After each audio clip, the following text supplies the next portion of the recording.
I feel like we're leaving something out. We didn't talk anything about sex. Can we talk about sex? Let's talk about sex, baby. That's all I ever want to talk about.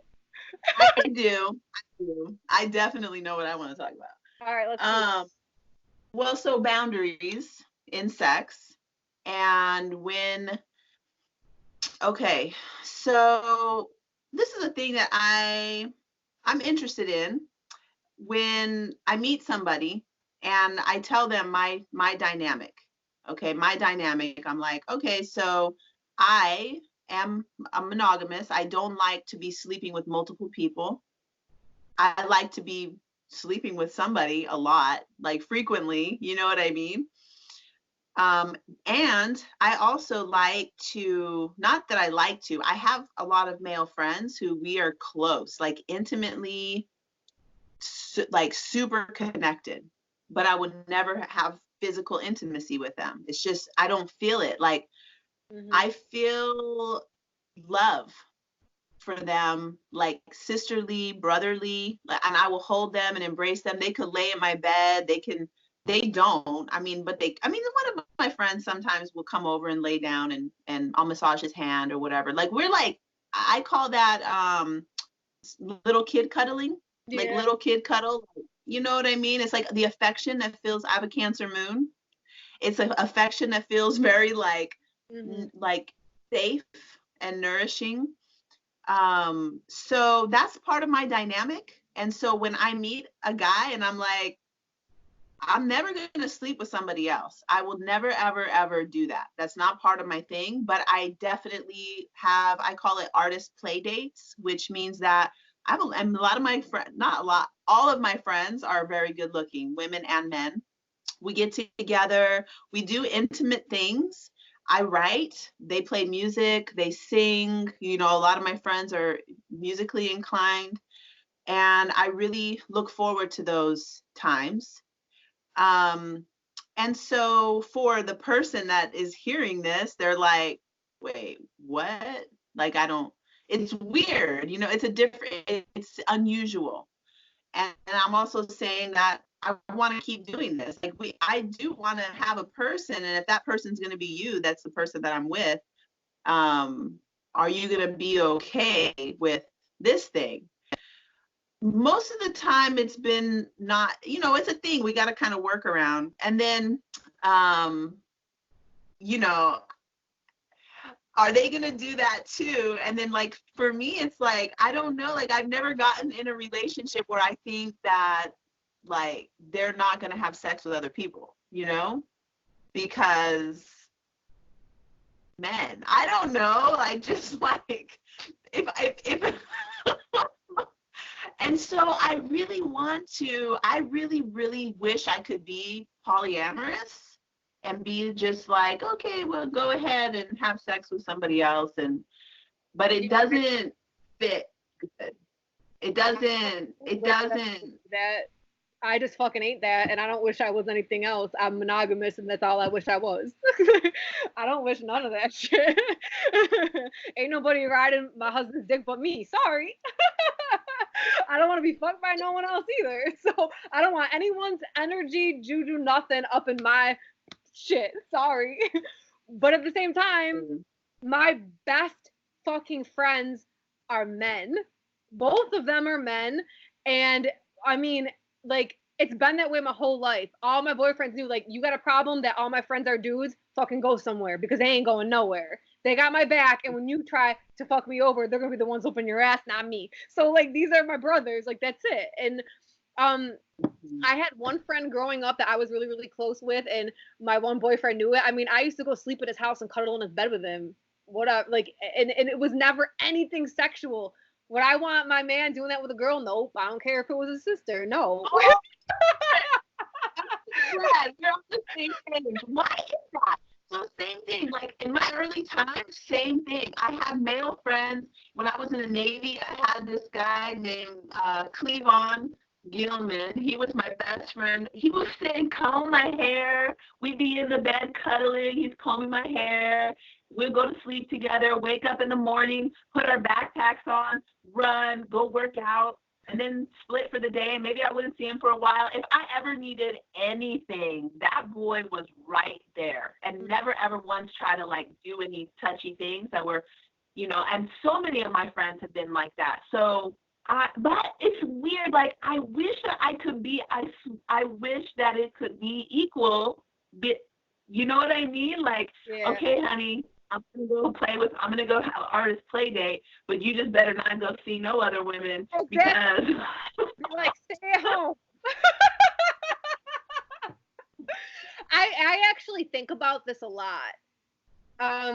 So the way, like when I'm doing stuff like with my friends or anything, I'm just like, if Joe was in New York doing this, would I have the same feelings? And it's like, fuck, no, I fucking wouldn't. But like, and I don't know if it's because I've been burned so bad in the past with that kind of shit. But at the same time, no, I still think that I would just be real overprotective of him.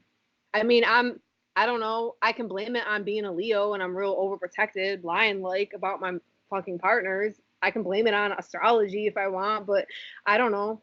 He has a Leo stellium. He's more Leo than I am, so I don't know.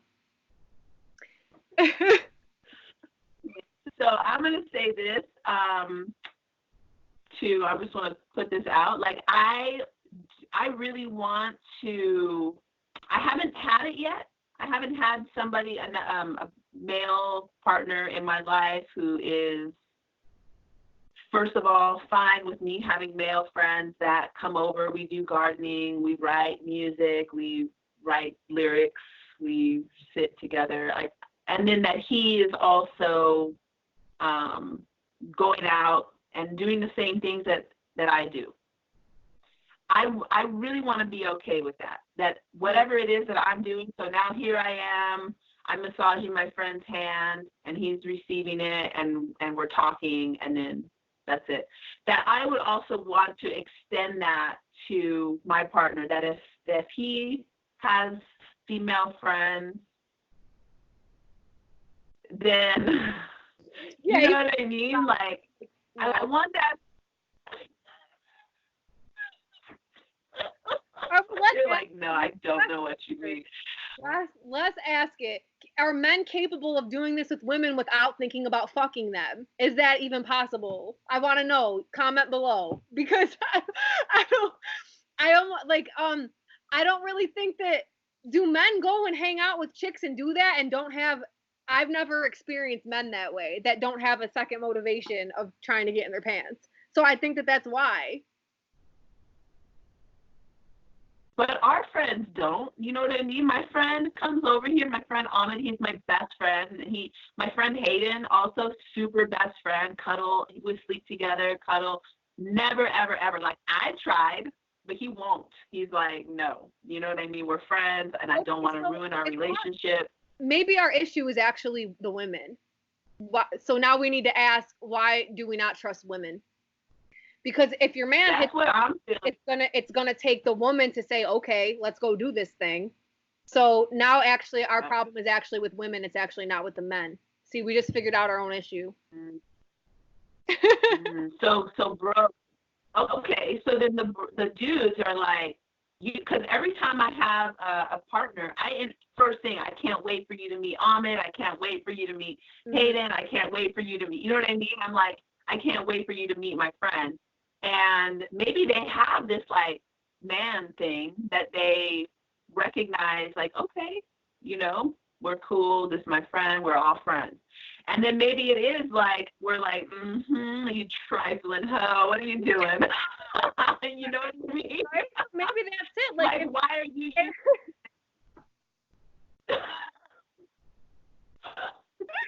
Okay, so I think this is it, because if your man brought you over to like a house full of chicks and was like, oh, I can't wait for you to meet my girls, like my best friends, what are we automatically like, is this girl better looking than me? Does she have something I don't? So have women been trained to think bad of each other? Because this is that we've talked about this before. Is there something in the patriarchal programming that keep women separate? You know what I mean? Like, is this part of this program that's dying right now? Because if the matriarchy's rising, us women need to get over all of this shit. Oh, fuck yeah. See, that's what like when I feel tingling all over my chest. Like, I feel like this is a really true thing where um we are in competition with each other. Like every time you repost one of my stories, I'm like, oh my god, she doesn't have competition. You know what I mean? We're not running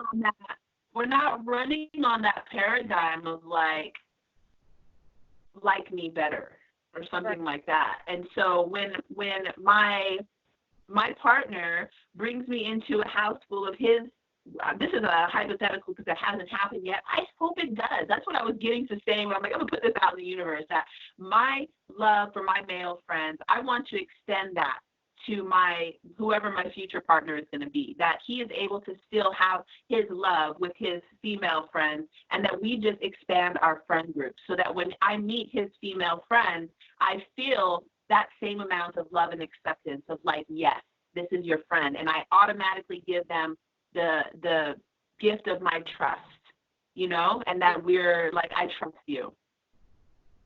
And I don't see them as a trifling hoe. Like in my mind, like the thing that I just said was like, why is that there? I don't want that there, It's a program. You know what? It is a program because think about what happens. So like women are fighting against us right now about it's the woman's fault. Like rape cases, all of that. Well, what was she wearing? Well, was she drunk? Everything falls on the back of the woman all the time. So it almost seems like to me this is carrying over into our own subconscious as women. Why is the woman the trifling hoe? Like, you know what I mean? Why is she the one trying to steal your man? So it's like maybe it's part of that. It is. I feel it is. Definitely. Yeah. Okay, so what can we do right now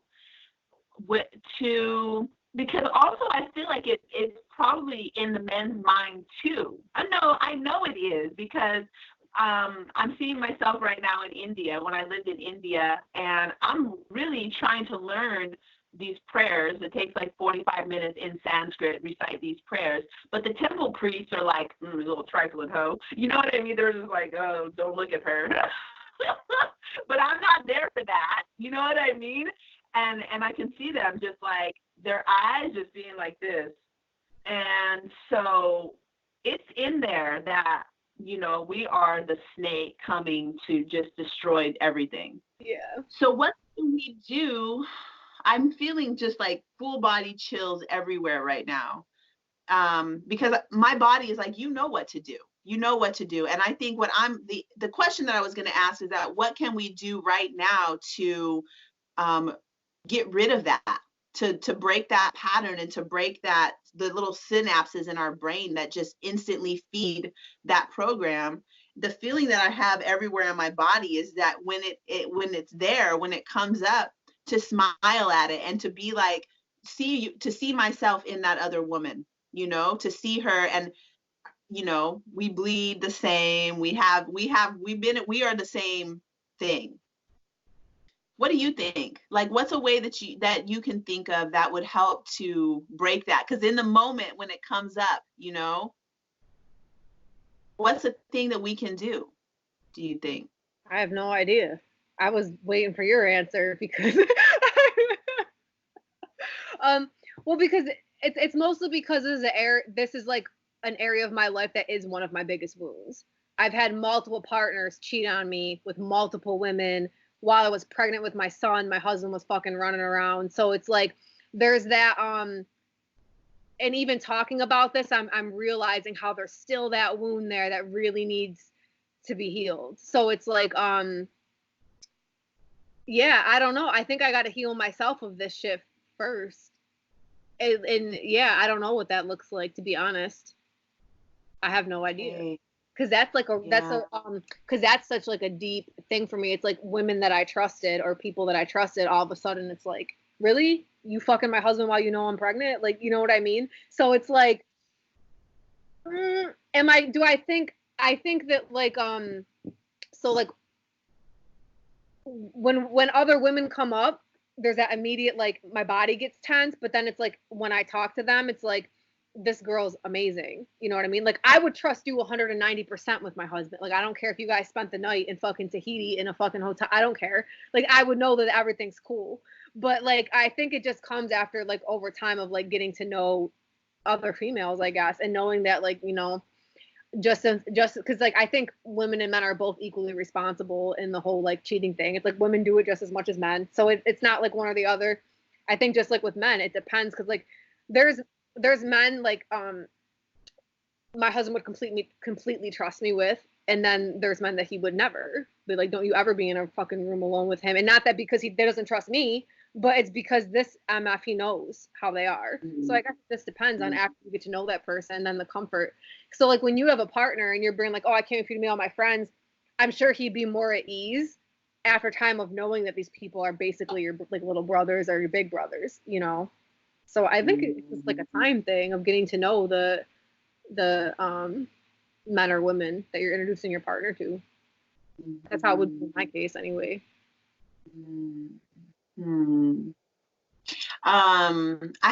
So I do massage, and I have a lot of couples who send their, you know what I mean? It's like the wife send her husband in, or the husband sends his wife in, or same sex too, like, you know what I mean? And everybody in my practice is attractive. Like, and I don't know if I'm just think that because they have a body, I love bodies and skin. I don't know, but actually, other people in my office are like, that must be Anjani's client, because they are very attractive, athletic and big and Scorpio like, you know, like big sexies.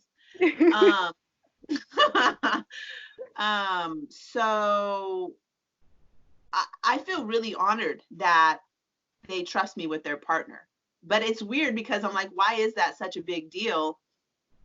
You know, and I think it's because I don't know.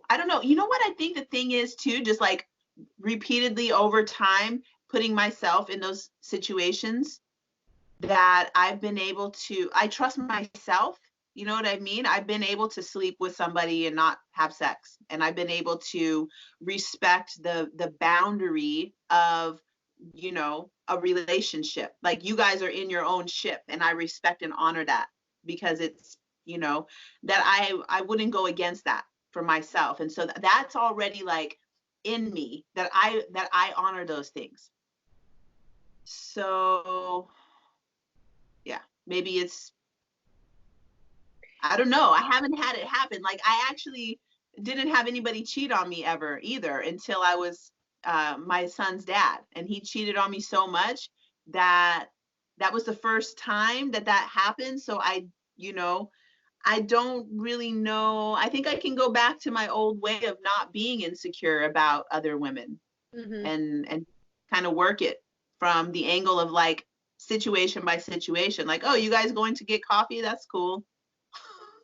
So I recently, just like during Scorpio season, realized that a lot of my insecurities in my relationship stem from me projecting myself onto my husband. So being Miss Gemini Venus over here, okay, I will preface with that so I can blame something on astrology. Growing up, it was like, if I meet a dude and we can have a conversation, boom, crush. And like when I had boyfriends, yeah, I would still flirt. I would never do anything, but like I'm super flirtatious, like whatever. And I started realizing that I have this like fear of like my husband's gonna go like fall in love with someone else who's gonna meet some chick and da-da-da. The real fear was that I was gonna go do that. Because my whole thing, I told my husband before we moved away, I was like, I'm actually afraid that I'm gonna fall in love with somebody else. Like, this is freaking me out. But then it was till in Scorpio season that I was realizing all of my fears literally were me projecting my own personality onto my husband, because come on, that he is so Taurus, Cancer, Leo, and he's like fixed. Like, we're married. That means we're married until the end of fucking time. Like, we're doing this thing. We're working through everything. He's never once showed me that he would dissolve this thing, and I'm the one over here like, fuck this, I'm out. Like I really don't think so. He's just like, really? You're just gonna throw it away like that? And I'm like, wow, everything I think that you're gonna do, I'm the one who fucking does it. So I just realized right there that I'm a projector. So like, So I got rid of that real quick, and that was a huge step in my healing, actually, because I realized that I'm the one with the fucking runaway issues now. Looking at him. So I think that that's probably a common thread for a lot of people, right? Like you're thinking something and you're like, oh, this, and this, but it's like it's coming from your field of awareness. Yeah, yeah. And so, yeah, there was stuff there. So the first part of this kind of realization was me healing the traumatic experience with my ex and all of that. So those wounds were very real, and I did have fears of the person that I now fell in love with. Like I've never been in love with before. This could possibly happen, and he could possibly leave me for another woman. That was freaking me out. But then after time and time again, I mean, how many times can I have this conversation with him, right? And he reassures me, and like things happen to even prove it over and over again. So like that part I did get the healing on. And then when it was still lingering and I was like, why is this still lingering? Then the situation started happening. And I was like, oh, I'm afraid of myself. Like that. I'm projecting onto him. Yep. Oh man. Okay. Well, I'm hearing you. I don't know. I'm so confused about marriage. Like seriously, I'm so like, oh my God, you really are gonna.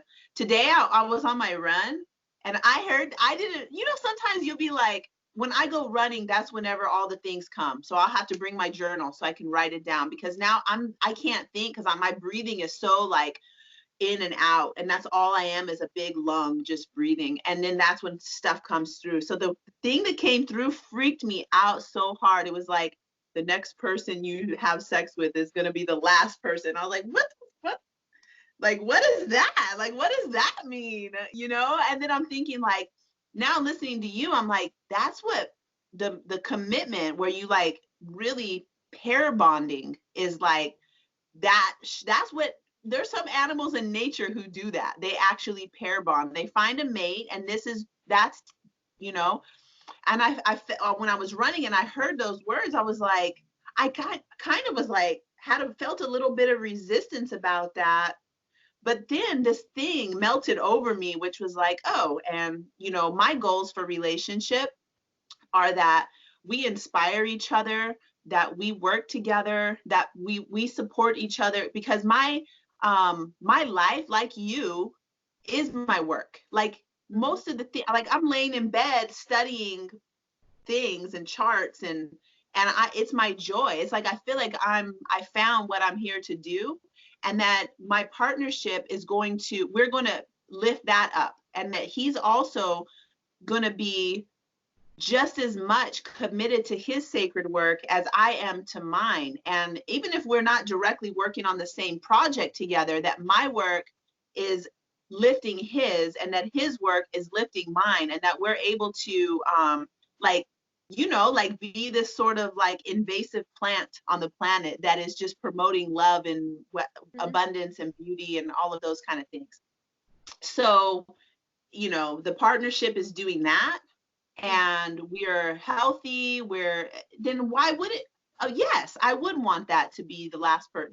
I don't want to be with anybody else, but Right. It doesn't mean that we have to be confined to like our ship that we're relating in can have places to dive off and swim, and we can take trips separately, and that's what a healthy relationship is. It's when two independent people come together and then go forward at a parallel, not like we're half circles trying to fill each other's needs. Like I think one of the things that freaked me out the most about my husband was the level of independence that he had, and like he's not needy. He does not need nothing.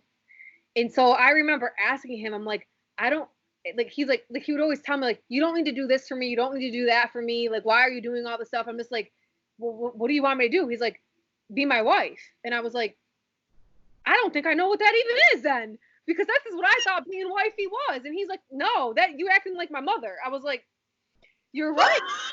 You're fucking right. So what is being a wife? He's like, just do you. And I was like, perfect. Like I don't and then I started coming up with the slogan. This is what I tell all my clients. You don't want to be needed. You want to be wanted. Me and my husband want each other. We don't need each other. There's a huge difference, and me breaking out of that paradigm took a lot. Because neediness is what creates codependency. When you're like, I need this person and he needs me.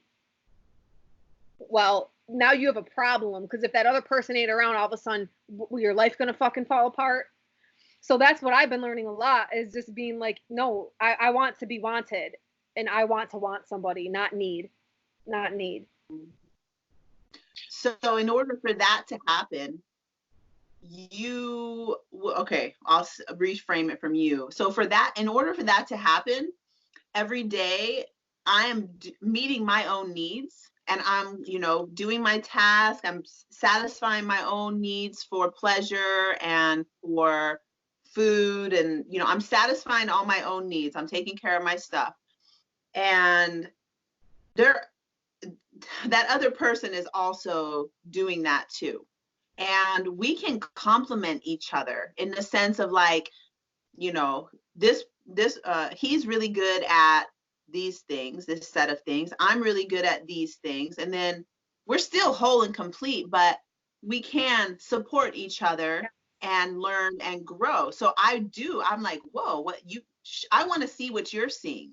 Yeah. And then that he's also like, I want to see what you're seeing. Like, I've had a lot of relationships with scientists. I have Venus in Aquarius. That's something that I admire. Oh yeah, Nikola Tesla. And actual scientists that are still in their bodies too. And every single one of them, something that is across the board, that they're like, think of my work as a joke, as pseudoscience, and it's not respected. I end up losing money when I'm in those relationships because I get less passionate about my work. I stop doing my rituals. I stop doing my You're sharing energy, so that's gonna come back on you. That same thing, it's in your energy field. And then I'm trying to be more normal, which I'm just not that person. So when I'm trying to be normal and like find clothes that look like a normal person, and then we go do normal things, and then my altar is just dusty and I haven't done anything. So I want to fully be myself and be able to keep all of my rituals and keep all of my herbal things and keep doing my garden. And I want them to be like, I want to know about what I want to know about what you know. And, I'm always going to love whatever anybody's doing, because as long as you're doing something, I love it and I want to know about it. It doesn't matter really what it is. Yeah. So breaking codependency, that was like definitely a topic for me 2019, this year, because I got in a relationship for a little while. That's right when I met you. And it was totally codependency, where I was just like, why? I'm 40 now. Like, I've been through this already. Like, why is this happening? Where it's like, you got to call me. He would call me like to talk on the phone. Like, hit me up on a text message, that's one thing, but like repeatedly hitting me on the text message, calling me like 2 and 3 times a day. I can't really get my work done because I'm catering to your needs.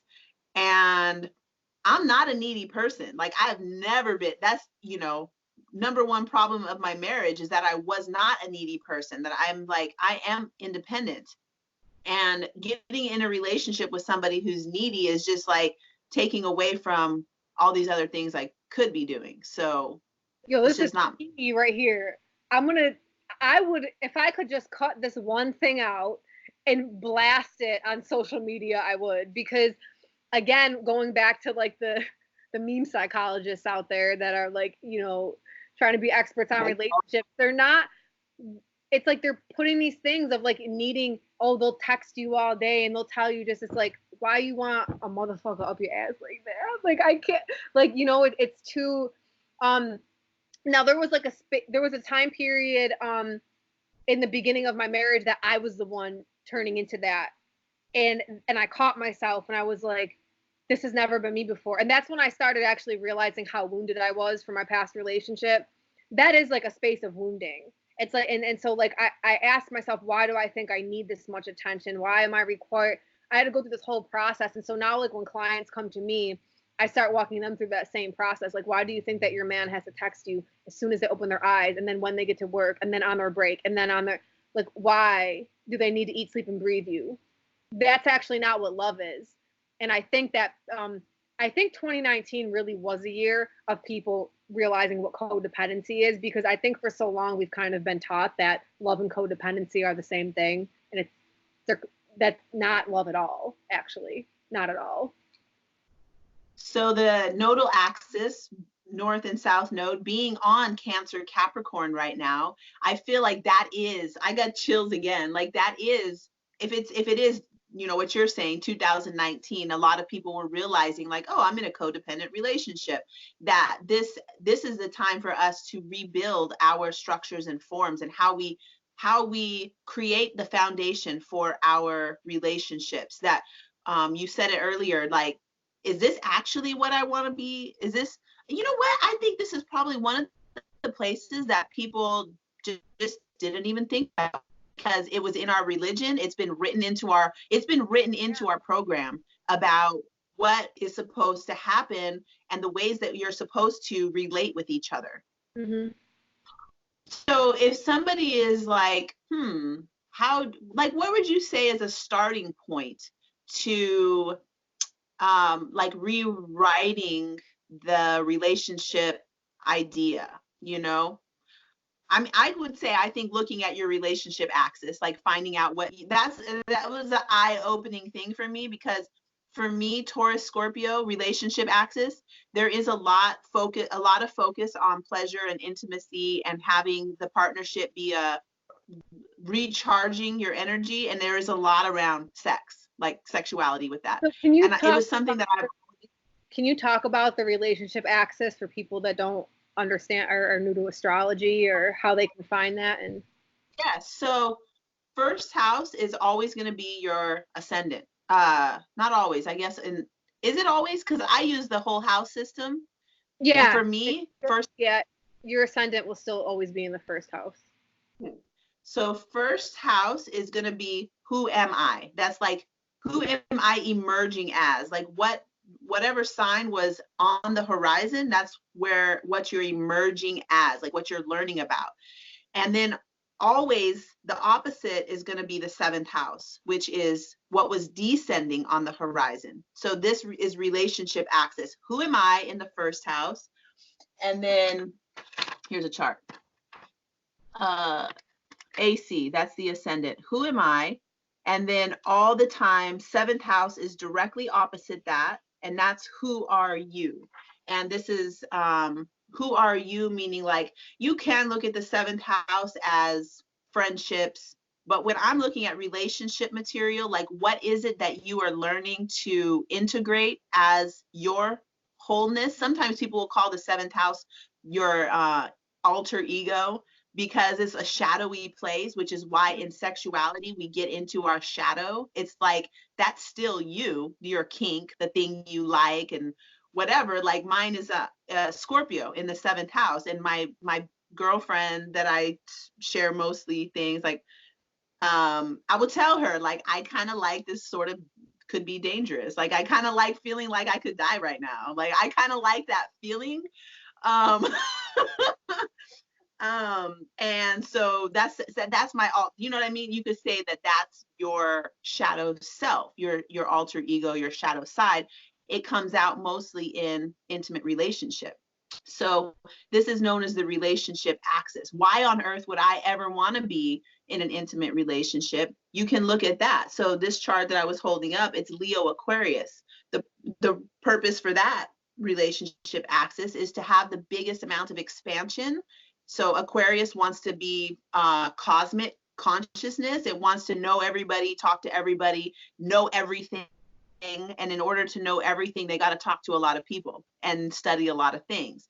And then Leo is to be beautiful and like show up and show out and be, you know, like a peacock, beautiful, self-confident. And so that relationship axis when you're in a good when you're in that relationship, it's that partnership that is encouraging growth and development, and you know, you don't need each other. This relationship axis is the one that is for empowering each other to be their own person, because now if I'm the Leo vibe, I'm, you know, I'm trying to be big and radiant and beautiful, and I need my partner to be smart and know everything and know everyone, so that, you know what I mean, I'm able to also be that too. Right. So what I was saying about when I realized this material, because I was always having like getting into the cookie cutter of my time anyway, like when I was growing up, where I grew up, it's get married, you know, you go check the mail together, you go to the store together, you cook food together, you know what I mean? It's like mom and dad.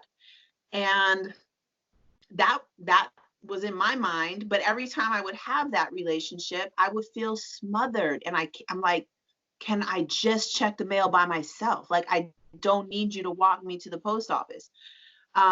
So when I found a relationship axis material and I'm able to see like, oh, I have Taurus Scorpio. Mm-hmm. Why would I want to be in a relationship? It's because I want to have depth and intimacy, and that the sexuality thing is huge for me. And I have been, you know, when you're in that relationship that is mom and dad.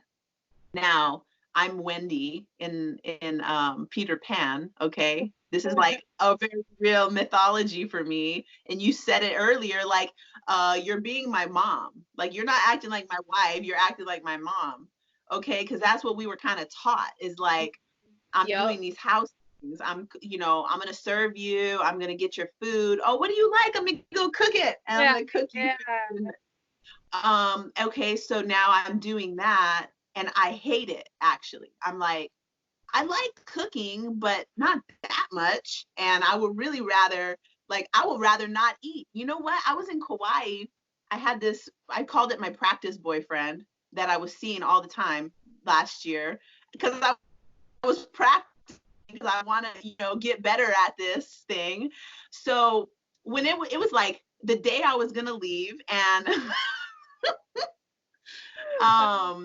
and he's like, let's go for a bike ride. And I was like, all right. So we go for a bike ride. I'm kind of looking at the time, like, I know we have to leave by 9 to get to the airport. It's already 6, and you're trying to go for a bike ride. All right, let's hurry up and go for the bike ride. Cause I'm thinking like we need to have sex. Like, I'm not trying to do all this other stuff. We get home. We get home from the bike ride, and then he's like, oh, I'm gonna cook dinner. I'm like, I'm not hungry. Like, I don't, you know what I mean? Like, I'm not trying to eat right now. So I've always had that. Like, I would rather not eat. Eating is not important. Like, I would rather have sex. Like, that's how I'm gonna recharge. That's nourishment to me. Let's get naked. It doesn't even need to be like, let's have sex. It's like, let's get naked and cuddle and make out and touch each other. Like, let's do this. Yeah. Because that's what nourishes me. Like, I feel better with that. But I always felt guilty about that, because I feel like I'm being a whore, or I'm being like too, a lot of words come up about that. Like, but so when I found this material, then I'm like, oh, that's true for me.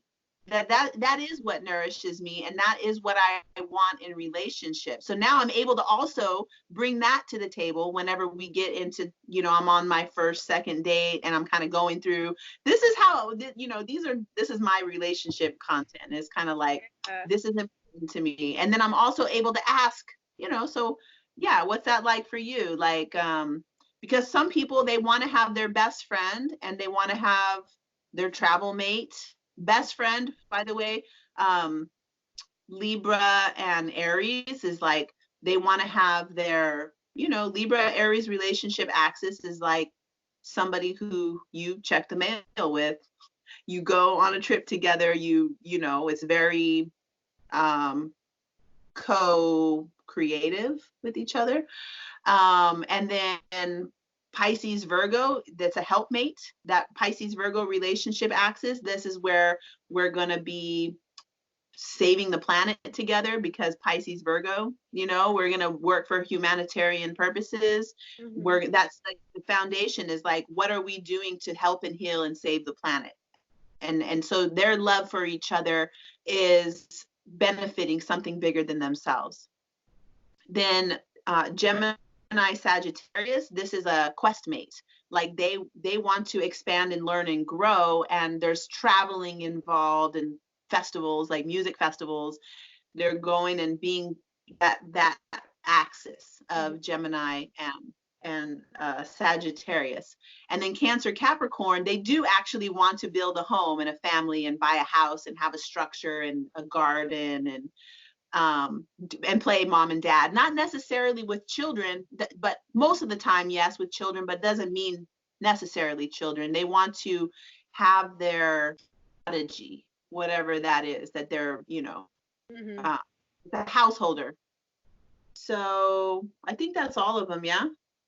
Yeah, I think you hit them all, right? You did, yeah, Aries, Taurus. Yep. Yeah. Yeah, that's awesome. Yeah, you know what? That's really cool, because it really tells. If you look at that in your chart, it's like you'll know, and it's like, yeah, that's okay. If it doesn't fit the little cookie cutter white picket fence idea, just because that's not who you are, you know. And it's funny too, because so I'm the Sagittarius Gemini, my husband's Cancer Capricorn, so it's but we both have a. It's like we both have a drive to have stability, so we can go off and do something. But we both want our home bases to be stable. So yeah, it's kind of It's so interesting that you do actually right now have two different home bases. I know. You know what I mean? So it's sort of like you're both getting your needs met in a way. Yeah, and our whole thing right now is that, like, we need to figure out our own each individual stable foundations, and then merge the two stable ones together, because like our common goals in a household are the same, but it's like things going on in our life right now we have to fulfill separately in order to get that, and we totally get that, so we can go off and do the things that we want. Because we always talk about, oh yeah, once the kids are off to college, we are packing a truck, we are driving a van across the US, ditching it, going to South America. That's it. We're gonna live off the grid. Like, that's like our thing. Like, travel, go do this, we'll go eat around Asia. But it's like it's weird too, because like I guess I struggle with this too. It's like, having like a son, I want that home base, and I have this drive for family. Well, I have like North Node on the Descendant. So it's like, I want that drive for the stability, but like I want to be a gypsy too. So like it's like this constant like tug of war. Oh, I see that as doing both. You know what I mean? And we can absolutely do both. And there's no reason why, like, I feel like I'm a very good mother. I took my two kids to India and freaking studied yoga and meditation for 2 years while they lived in the jungle with me with a nanny that was, you know, I saw them. I could see the kids all the time. So I have a Cancer moon, right? I'm doing the Cancer moon things. And I'm also feeding other aspects of myself. So we can never really put ourselves into, even when I just read off these things like the relationship axis, that's just one part. But when you fit in the relationship axis with like, okay, I know that for me in relationships, physical intimacy, depth, sexuality, a little bit of, Scorpio, like that intensity of Scorpio, like I love that. I need that in my relationships. I'm going to create it. So if you're not that, don't worry, because I am. We're going to have that. It's going to, if me, that's what it is. Yep. And also there's all these other things. So we're able to, like, I feel like a really good relationship is where I'm able to express what's really true for me and really want to know what's true for that other person also. And then find a way that we can like dynamically create these moving fluid structures that are able to contain and hold all of us us, and also leave space for new things to also be created. And because it's like, in reality, if you think about cells and like the way that things are, there is no real permanent structure. It's like we can kind of create these movable structures, you know. So I'm glad that you mentioned that about your relationship axis and then your partners, because most of the time they're not the same. I think there's ones that would be more challenging. Say you have the one that you have, that one, Leo, Aquarius, and Taurus, Scorpio are the three that are the most out of, what do you say? Out of the box.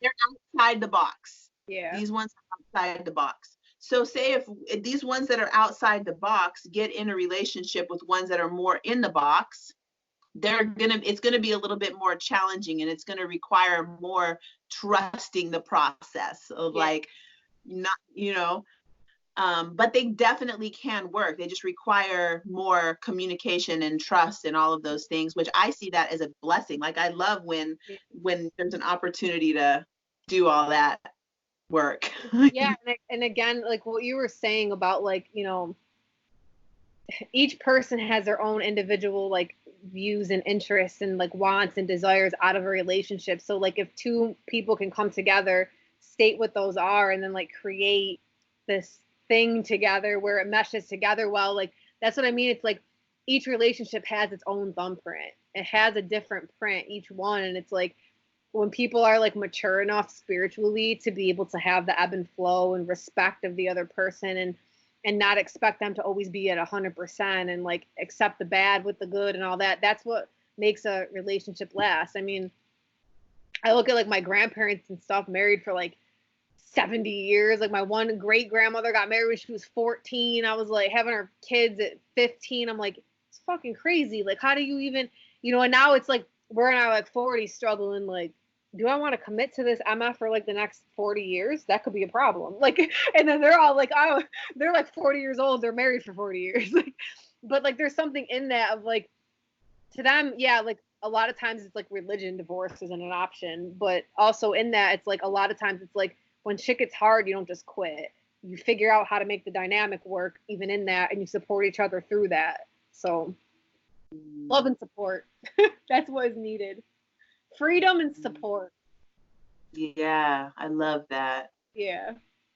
All right, so I'm gonna splice this up into 2 videos. That's what I was gonna say. I think this is a 2-part video. Like, there's a section that goes into like an astrology thing. Yep.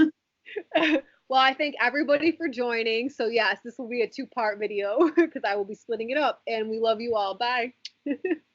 Bye.